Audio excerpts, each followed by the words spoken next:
Hello friends, unity eyes के platform पे आपका स्वागत है। मैं फैलीराम। तो जैसे कि अपना जो आंसर राइटिंग का जो बैच चल रहा है उसमें आज ये लेक्चर नंबर 10 है। तो उसमें अपन बेसिक बेसिक चीज़ें सीख चुके हैं। फिर मैं बता रहा हूँ कि कुछ चीज़ें ऐसी है जिनको सीखना बहुत ज़रूरी है। तो जो मैं फिर मैं बता रहा हूँ कि जो अपना जो मेन फोकस है, ठीक है, मेन फोकस है कि आंसर राइटिंग में जो कीवर्ड्स होते हैं और जो जो पिछले वर्ड्स होते हैं उनको आइडेंटिफाई करना और उसके आधार पर आंसर दें, वो बहुत महत्वपूर्ण हो जाता है। तो मैं फिर बार बता रहा हूँ कि मेरा पूरा फोकस जो लगभग आप देख रहे हो कि 5-6 क्लास से उसी से अपन रिलेटेड कर रहे हैं। ठीक है, फ्लो चार्ट डायग्राम का जो मेन बॉडी का पार्ट है अपन ने वो भी देखा।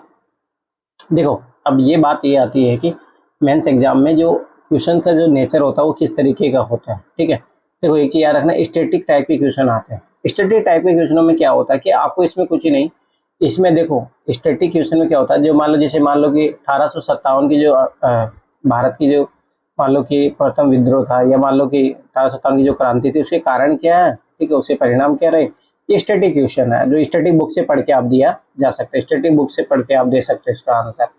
इसमें कोई आपको ज़्यादा करंट अफेयर इन चीज़ों की ज़्यादा जरूरत नहीं पड़ती। ठीक है, तो स्टैंडर्ड बुक बेस्ड क्वेश्चन आते हैं और ये आता है हिस्ट्री में आते हैं, पॉलिटी में आते हैं, ठीक है, ज्योग्राफी में भी आते हैं, इकोनॉमी थोड़ा करंट अफेयर ओरिएंटेशन में होता है। ठीक है, तो ये चीज़ है। ठीक है, तो एक टाइप का ये होता है। दूसरा होता है डायनेमिक नेचर। डायनेमिक जिसमें करंट अफेयर का मिक्स हो गया है। ठीक है, तो इकोनॉमी के, साइंस टेक के, आईआर के जो है ये टॉपिक जो होते हैं वो डायनेमिक होते हैं। ठीक, कुछ क्वेश्चन होते हैं जो यूपीएससी जो पूछता है फैक्चुअल टाइप से पूछता है।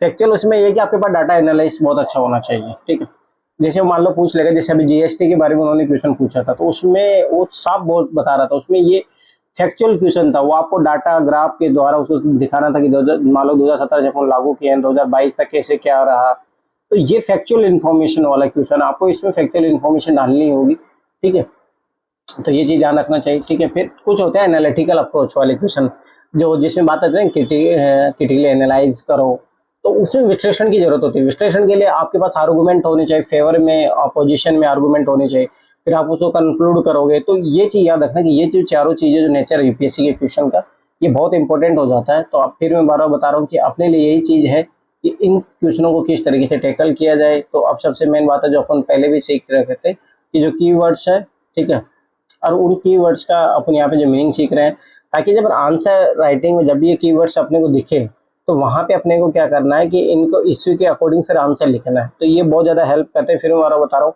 एक तो जो क्वेश्चन की जो डिमांड है उसको सप्लाई करने के लिए बहुत महत्वपूर्ण है, और अपना आंसर फालतू की दिशा में भटके नहीं, टू द पॉइंट अपन लिख के आए, उसके लिए भी बहुत जरूरी है। ठीक है, अब देखो एसेसिएशन, ये मान लो कि एसेज है, ठीक है, जो भी है, इसका मतलब ये होता है कि जैसे मान लो कि मूल्यांकन करना या आकलन करना। ठीक है, ये लिखा हो 1800 क्रांति का आकलन कीजिए, मूल्यांकन कीजिए। ठीक है, तो स्वाभाविक सी बात है आप क्या करोगे, ठीक है, इसमें उसके फेवर में, ठीक है, और उसके अपोजिशन में आप दोनों पक्षों का विश्लेषण करोगे। मूल्यांकन करने का मतलब सीधी सी बात है, क्या पॉजिटिव क्या रहा क्या नेगेटिव रहा, उन दोनों का विश्लेषण करना। ठीक है, तो वो सारी चीजें हैं। ठीक, तो फिर मैं दोबारा बता रहा हूँ कि छोटी छोटी चीजें सीखना है परंतु। ठीक है, प्रश्न में वर्णित अभिलक्षण या विशेषताओं के सबल एवं दुर्बल पक्षों का विश्लेषण करना। ठीक है, विश्लेषण करना। ठीक है, इसका मतलब ये होता है। दूसरा एनालाइज करना। एनालाइज का करने का मतलब होता है किसी जटिल समस्या के विभिन्न पहलुओं को अलग अलग करना और उनके अंतर संबंधों की व्याख्या करना। एनालाइज करना मतलब एक ही पॉइंट के बारे में, मतलब जैसे मान लो 1857 की क्रांति के बारे में एनालाइज करना, उसके कारणों के एनालाइज करना आपको। तो उसके सबसे पहले क्या करोगे, उनके कारणों को अलग अलग करोगे, इकोनॉमिक सेक्टर में, पॉलिटिकल सेक्टर में, सोशल सेक्टर में क्या है, फिर उनके बीच में जो इंटरलिंकेज जो रहा है वो आप उसमें शो करोगे। ठीक है, तो ये चीज याद रखना, ये दोनों क्लियर हो गए। आगे देखो, अब जैसे कभी कभी क्वेश्चन में पूछ लेता है अकाउंट फॉर, ठीक है, तो इसमें क्या होता है, आपको कारण बताने होते हैं, रीजंस बताओ। जैसे 1857 की क्रांति कारण क्या है, अमेरिका क्रांति कारण क्या है, फ्रांसीसी क्रांति कारण क्या है। ठीक है, बस सीधी सी बात है, प्रश्न से संबंधित तथ्यों को संक्षिप्त विवरण देते हुए कारणों का विश्लेषण करना है। बस कारणों के बारे में तुम्हें अच्छे तरीके से बताना, उसके बारे में। अकाउंट ऑफ का मतलब विवरण देना होता है, इसमें यही करोगे, अब डिस्क्राइब करना है, विवरण देना, उस तरीके से एक ही चीज हो गई। ब्रिंग आउट मतलब कुछ वहां से निकालो, स्पष्ट कीजिए। ठीक है, तो फिर मैं बारह बता रहा हूँ कि इस टाइप के क्वेश्चनों में आपको बस क्वेश्चन ने जो दिया है उसको अच्छे तरीके से आपको एक्सप्लेन कर देना। ठीक है, और वो चीज को समझा देना। जैसे मान लो कि आता है एक्सप्लेन दिस टर्म को एक्सप्लेन कीजिए। ठीक है, राष्ट्रवाद क्या है इसको एक्सप्लेन कीजिए। ठीक है, कमेंट टिप्पणी देना। देखो मैं फिर बता रहा हूँ, जैसे आप किसी के व्यक्ति, जैसे मान लो मणिपुर घटना पे आप अपना कमेंट दीजिए। ठीक है, तो आप अपना पॉइंट ऑफ व्यू बताओगे उस क्वेश्चन में कि आपका पॉइंट ऑफ व्यू क्या है, ठीक है। तो टिप्पणी करना यानी पूछे गए प्रश्न पर अपना मत जाहिर करना, ठीक है। अब देखो अगला है डिफाइन। डिफाइन तो डिफाइन में परिभाषित करना होता है, ठीक है। पर वही है कि परिभाषा स्पष्ट करना यानी कम शब्दों में पूछे गए कंसेप्ट की विशेषताओं को सार लिखना। बस यही चीज याद रखना कि विशेषता जो बताओगे टू द पॉइंट कम से कम शब्दों में बताओगे, ठीक है। डिस्क्राइब का वर्णन करना, ठीक है, विवरण देना, समझाना यानी प्रश्न से संबंधित समस्त पहलुओं को वर्णन करना चाहिए। तो इसी सीधी सी बात है कि डिस्क्राइब करो अच्छे तरीके से एक एक चीज को बता। जैसे मान लो कि अमेरिका क्रांति कारणों को बताना तो सामाजिक कारण पर अच्छे से उसको लिखो, ठीक है। आर्थिक कारण, सामाजिक कारण, इस तरीके से उसको डिस्क्राइब करना पड़ेगा आपको, ठीक है। अगला डिटरमाइन, ठीक है। इसमें क्या होता है, सुनिश्चित करना या निर्धारण करना, ठीक है। तो आपको ये बताना होगा जो क्वेश्चन में जो पूछा गया है उसके में बारे में बताना क्या सही है क्या गलत है और उसके विभिन्न पक्षों का सही अनुपात क्या है। फिर आप उसमें आखिर में ये भी बताओगे कि भाई ज्यादा सही पक्ष है या गलत पक्ष है, ठीक है। तो डिटरमाइन करना होता है, ठीक। अगला डिस्कस करना, तो वही चर्चा हो गया, विवेचन करना या चर्चा या व्याख्या करना।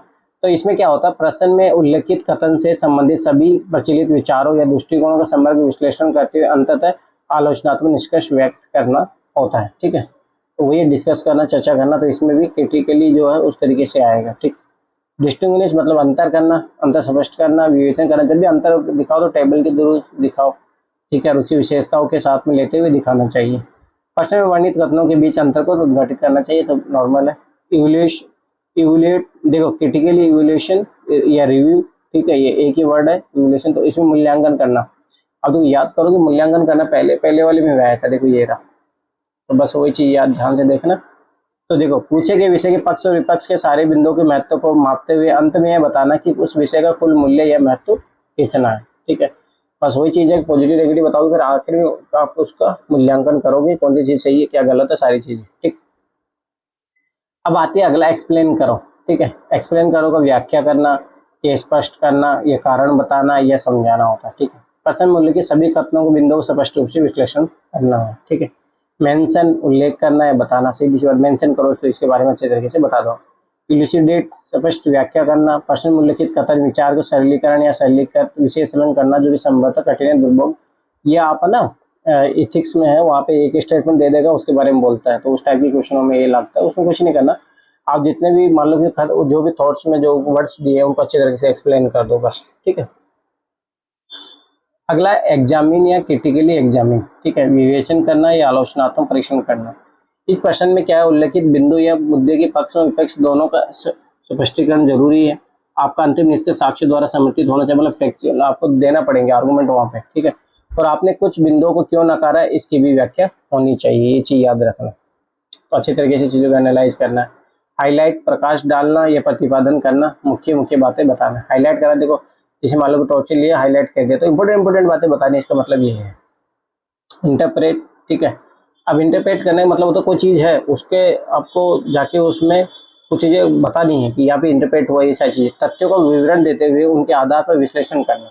तथ्य मात्र आगम इनपुट होते हैं, उनका आप किस प्रकार प्रयोग उपयोग करते हैं आपकी धारणा परसेप्शन पर निर्भर करता है, लेकिन आपकी धारणा भी दोषपूर्ण नहीं होनी चाहिए, मतलब रॉन्ग वे में नहीं होनी चाहिए। इसलिए युक्ति संगत तर्क विश्लेषण करें और आपका दृष्टिकोण आपको उत्तर को भिन्नता और विशिष्टता प्रदान करता है, ठीक है। आपको पॉइंट ऑफ व्यू कैसा है, इलिस्ट्रेट उदाहरण देना, आंकड़ों के साथ कथन की पुष्टि करना, ठीक है। आउटलाइन रूपरेखा देना अर्थात केवल मुख्य विशेषताएं स्पष्ट करना। पॉइंट आउट उजागर करना अर्थात सबसे महत्वपूर्ण बिंदुओं को रेखांकित करते हुए अपनी बात रखना, ठीक। रीजंस तर्क या कारण बताना, प्रश्न में पूछे गए प्रश्न के रूप में निहित सभी कारणों को तार्किक व्याख्या करना, ठीक है।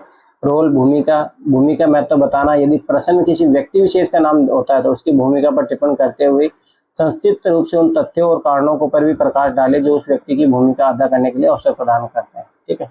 सिग्निफिकेंस या इम्पोर्टेंस सार्थकता महत्व, प्रश्न के उत्तर में योगदान और परिणाम के महत्व पर प्रकाश डालना, जहां तक संभव हो सके दृष्टिकोण सकारात्मक होना चाहिए, कई बार प्रतीकात्मक महत्व भी प्रकाश डालना चाहिए, ठीक।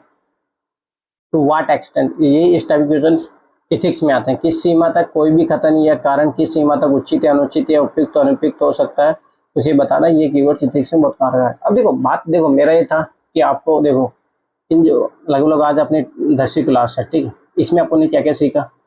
देखो अपन ने सीखा कि यूपीएससी में आंसर राइटिंग के क्या इंपॉर्टेंस है, क्योंकि अपन को पता है 1750 नंबर यहाँ से, ठीक।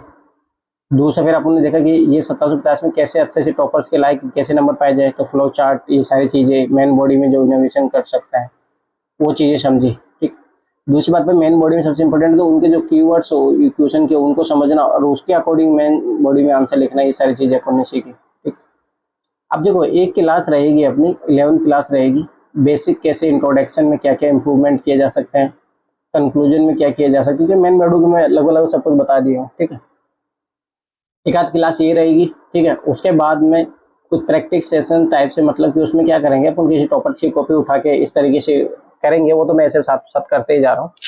तो लगभग मानकर चलो 2-3 मतलब 15 क्लास में खत्म हो जाएगा। ठीक है, फिर उसके बाद में अपन ऐसे शुरू करेंगे। ठीक है, ठीक है, ऐसे शुरू करेंगे और वो भी लगभग 10-15 क्लास में। मेरा जो पर्पज है, देखो मैं एक ही अप्रोच है क्लास के द्वारा आपसे सीख रहे हो, दूसरा है कि आंसर राइटिंग में आपसे करा रहा हूँ जबरदस्ती जो भी है उसके थ्रू आप सीख रहे हो। ठीक है, तो ये एक अप्रोच होती है कि ताकि आप दोनों अप्रोच से सीखो, जब ये दोनों कंपाइल होगी तो बहुत फास्ट आगे बढ़ोगे आप। ठीक है, तो फिर ये सारी चीज़ें फिर बता रहा हूँ, इसके पीडीएफ में आपको भेज दूंगा। ठीक है, अब फिर बता रहा हूँ कि देखो ये मैंने बहुत जगह से कंपाइल करके आपके लिए नोट्स बना के दे रहा हूँ आपको। ठीक है, नहीं तो देखो इतने सारे वर्ड्स आपको कहीं मिलेंगे भी नहीं। ठीक है, तो यही है कि इन चीज़ों पे काम करना बहुत इंपॉर्टेंट है कि फ्यूचर के लिए अपन रेडी रहे। ठीक है, तो थैंक्स फॉर वाचिंग, फिर मिलते हैं नेक्स्ट सेशन में। ठीक है, छोटी छोटी क्लासेज है, अभी मैं चाहता हूँ कि अब चाहता तो मैं इसी क्लास को बढ़ा सकता, मतलब मुझे पता देखो कुछ ही नहीं है, इस वर्ड को क्या पकड़ो, इसके साइड डायमेंशन कैच करो, बस इसी का कोई आंसर लिखना। जब भी आंसर क्वेश्चन आए इस टाइप कुछ भी दिया तो ये बस एक बार इनको जाके पढ़ लो। इस तरीके से जब आप अप्लाई करते रहोगे तो वो सीख जाओगे, फिर इसको अप्लाई करोगे। बस सीधी सी बात, अब मैं क्यों फालतू में इसमें अपन क्वेश्चनों के द्वारा सीखेंगे, ज़्यादा महत्वपूर्ण वो है। ठीक है, थैंक्स फॉर वॉचिंग, मिलते हैं नेक्स्ट सेशन।